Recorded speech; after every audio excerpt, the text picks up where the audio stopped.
आप देख सकते हैं कि छोटे छोटे बच्चे नन्हे मुन्ने बच्चे किस तरीके से किस अंदाज से सवाल के जवाब दे रहे हैं।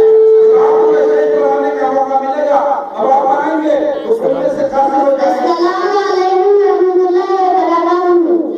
वालेकुम अस्सलाम व रहमतुल्लाहि व बरकातहू। आसिया में आज आपसे पहला सवाल किया जा रहा है, सवाल नंबर 36 है।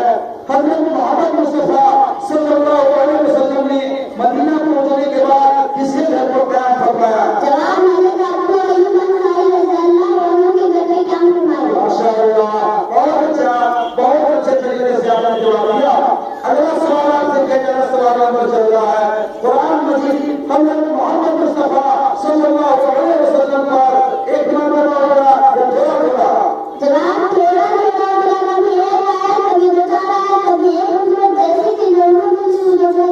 माशाअल्लाह, आप बहुत अच्छे तरीके से जवाब दे रहे हैं।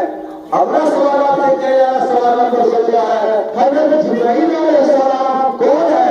जवाब फरिश्ते हैं जो ताला कौन पैगंबरों के पास लाए थे। माशाअल्लाह, बहुत अच्छे तरीके से आपने जवाब दिया।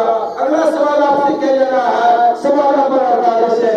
जंग-ए बदर कब हुई? हिजरत के 2 साल बाद। और जितनी भी तारीख की जाए बहुत अच्छे तरीके से अभी तक आप जवाब दे रहे हैं।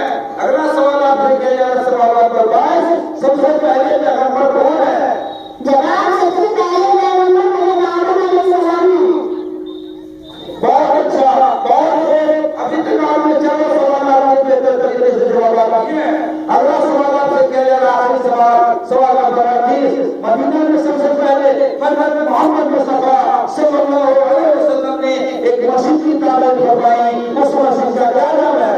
जवाब इस मस्जिद का नाम मस्जिद नबवी है। माशाअल्लाह, आप बहुत अच्छे तरीके से अभी तक आपने 5 सवाल के जवाब दिए हैं।